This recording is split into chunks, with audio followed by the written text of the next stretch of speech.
ರಾಜ್ಯದ ನೂತನ ಮುಖ್ಯಮಂತ್ರಿಯಾಗಿ ಡಿಕೆ ಶಿವಕುಮಾರ್ ಅವರು ಲೋಕಭವನದಲ್ಲಿ ಪ್ರಮಾಣ ವಚನ ಸ್ವೀಕರಿಸಿದ್ದು, ಇದರ ನೇರ ಪ್ರಸಾರದ ದೃಶ್ಯಾವಳಿಗಳನ್ನು ಸಾರ್ವಜನಿಕರು ವೀಕ್ಷಿಸುವ ನಿಟ್ಟಿನಲ್ಲಿ ಸೋಮವಾರಪೇಟೆ ಬ್ಲಾಕ್ ಕಾಂಗ್ರೆಸ್ ವತಿಯಿಂದ ನಗರದಲ್ಲಿ ಎಲ್ಇಡಿ ಪರದೆಯನ್ನು ಅಳವಡಿಸಲಾಗಿತ್ತು.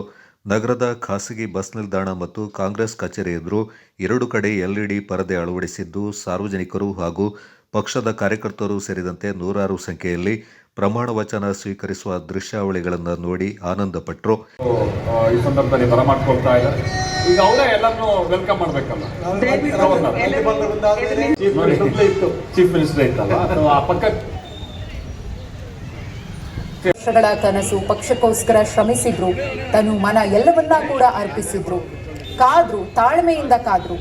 ಯಾವುದೇ ಟೀಕಾ ಟಿಪ್ಪಣಿಗಳಿಗೆ ಬಹಿರಂಗವಾಗಿ ಹೇಳಿಕೆಯನ್ನ ಕೊಡಲಿಲ್ಲ, ಕೋಪವನ್ನ ಬಹಿರಂಗವಾಗಿ ಪ್ರದರ್ಶಿಸಲಿಲ್ಲ. 6 ತಿಂಗಳು ತಡವಾದ್ರೂ ಹೈಕಮಾಂಡ್ನ ನಂಬಿಕೆಯನ್ನ, ವಿಶ್ವಾಸವನ್ನ ಉಳಿಸಿಕೊಂಡು ಸಮಾಧಾನದಿಂದ ಕಾದ್ರು. ಯಾಕೆಂದ್ರೆ ಅವರ ಇವತ್ತಿನ ಮಹತ್ವವಾದ ದಿನ ಆರಂಭವಾಗುತ್ತೆ. ಡಿಕೆ ಶಿವಕುಮಾರ್ ಅವರು ಪ್ರಮಾಣ ವಚನವನ್ನ ಸ್ವೀಕಾರ ಮಾಡಲಿದ್ದಾರೆ. ಆ ಹೆಮ್ಮೆಯ ಕ್ಷಣಕ್ಕೆ ತಾಯಿ ಗೌರಮ್ಮ ಅವರು ಕೂಡ ಸಾಕ್ಷಿಯಾಗಲಿದ್ದಾರೆ.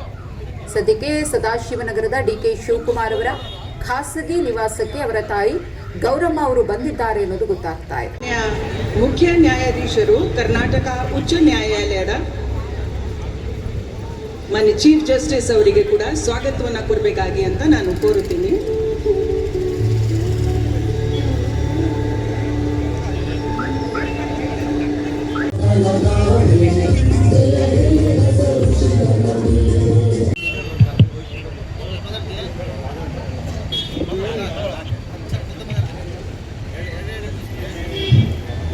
ಇವತ್ತು ಏನು ನಾವು ಬಂಡೆ ಅಂತ ಕರಿತಿದ್ವಿ, ಡಿ ಕೆ ಶಿವಕುಮಾರ್ ಅವರು ಇವತ್ತು ಕನಸನ್ನು ನನಸು ಮಾಡಿದ್ದಾರೆ.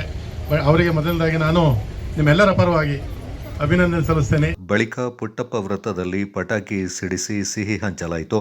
ಈ ಸಂದರ್ಭ ಮಾತನಾಡಿದ ಬ್ಲಾಕ್ ಕಾಂಗ್ರೆಸ್ ಅಧ್ಯಕ್ಷ ಬಿಬಿ ಸತೀಶ್, ಡಿಕೆ ಶಿವಕುಮಾರ್ ಅವರು 6 ವರ್ಷಗಳಿಂದ ಪಕ್ಷದ ಅಧ್ಯಕ್ಷರಾಗಿ ಪಕ್ಷವನ್ನ ನಿಷ್ಠೆಯಿಂದ ಮುನ್ನಡೆಸಿದ್ದಾರೆ. ಇಂದು ಅವರಿಗೆ ಮುಖ್ಯಮಂತ್ರಿ ಸ್ಥಾನ ದೊರಕಿರುವುದು ಸಂತಸದ ವಿಚಾರ ಎಂದರು. ಕಾಂಗ್ರೆಸ್ ಪಾಲಿಗೆ ಸುದಿನ ಅಂತ ಹೇಳಕ್ಕೆ ಇಷ್ಟಪಡ್ತೀನಿ. ಯಾಕಂದರೆ ನಮ್ಮ 6 ವರ್ಷದಿಂದ ಸತತ 6 ವರ್ಷದಿಂದ ರಾಜ್ಯಾಧ್ಯಕ್ಷರಾಗಿದ್ದಂಥ ನಮ್ಮ ನಾಯಕರಾದ ಶಿವಕುಮಾರ್ ಅವರು ಇವತ್ತು ಮುಖ್ಯಮಂತ್ರಿಯಾಗಿ ಪದಗ್ರಹಣ ಮಾಡಿದ್ದಾರೆ. ಈ ಶುಭ ಸಂದರ್ಭದಲ್ಲಿ ಅವರಿಗೆ ನಿಮ್ಮ ಮುಖಾಂತರ ಎಲ್ಲ ನಡೆದಿರುವಂಥ ನಮ್ಮ ಪಕ್ಷದ ಮತ್ತು ಸಾರ್ವಜನಿಕ ಪರವಾಗಿ ನಮ್ಮ ಸೋಮಪೇಟೆ ತಾಲೂಕಿನಿಂದ ಶಿವಕುಮಾರ್ ಅವರಿಗೆ ಅಭಿನಂದನೆ ಹೇಳ್ತೀವಿ. ಮತ್ತು ಅವ್ರ ಜೊತೆ ಪ್ರಮಾಣ ವಚನ ಸ್ವೀಕರಿಸಿದ ಎಲ್ಲ ಸಚಿವರಿಗೂ ಅಭಿನಂದನೆ ಹೇಳೋಕ್ಕೆ ಇಚ್ಛೆಪಡ್ತೀನಿ. ಮತ್ತು ನಮ್ಮ ಒತ್ತಾಯ ಏನಂದರೆ ಬ್ಲಾಕ್ ಕಾಂಗ್ರೆಸ್ಸಿಂದ ಮೊನ್ನೆನೂ ಹೇಳಿದ್ದೆ, ಮುಂದಿನ ದಿನಗಳಲ್ಲಿ ಕೊಡಗಿಗೆ ಸಚಿವ ಸ್ಥಾನ ಕೊಡಬೇಕು. ಅದರಲ್ಲೂ ವಿಶೇಷವಾಗಿ ಮಡಿಕೇರಿ ವಿಧಾನಸಭಾ ಕ್ಷೇತ್ರನ ಪ್ರತಿನಿಧಿಸಿರುವ ನಮ್ಮ ಡಾಕ್ಟರ್ ಮಂತರಗೌಡರು ಅವರಿಗೆ ಈ ಬಾರಿ ಸಚಿವ ಸ್ಥಾನ ಕೊಟ್ಟು ನಮ್ಮ ಜ್ವಲಂತ ಸಮಸ್ಯೆಗಳು ಹಲವಾರು ಇರೋದರಿಂದ ಆ ಸಮಸ್ಯೆಗೆ ಅವ್ರ ಪರಿಹಾರ ಹುಡುಕಲು ಯಶಸ್ವಿ ಆಗ್ತಾರೆ ಅಂತ ನಂಬಿ ಅವ್ರನ್ನ ಸಚಿವರನ್ನಾಗಿ ಮಾಡಬೇಕು ಅಂತ ಕೇಳ್ಕೊತೀನಿ.